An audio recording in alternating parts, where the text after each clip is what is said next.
Hi Gainesville families, it's Miss Romano again, bringing you a teacher tip today. We are going to be making a clock, so it'll be a craft using supplies that you probably already have laying around your house. What you are going to need are 2 paper plates, a pair of scissors, a marker, a bracket, one of these. You could also use a twist tie from like a bag of bread if you don't have one of those at home, and a piece of construction paper.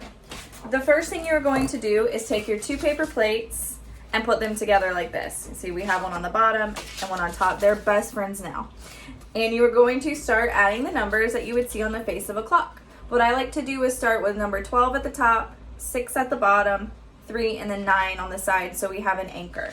You're gonna do that all the way around, like I've done here. You can see our numbers on the clock. And then you're going to cut lines in between each number.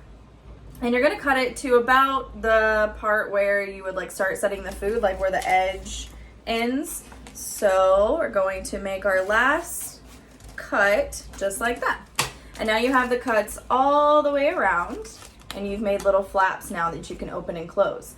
Underneath those flaps, you are going to put the minutes. So for 12, since it's a new hour, we have 00, for 1, 05, 2, 10, 3, 15, and so on. At this point, carefully poke a hole in between both plates.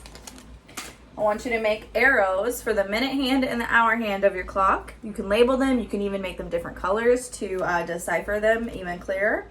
That would be a good idea. Make little slits in your arrows so that you can put the bracket or twist tie, whatever you're using, through them.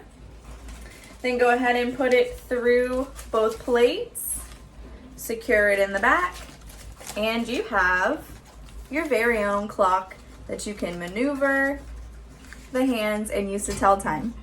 Thank you for watching. I hope you have a great time with this craft. Happy learning.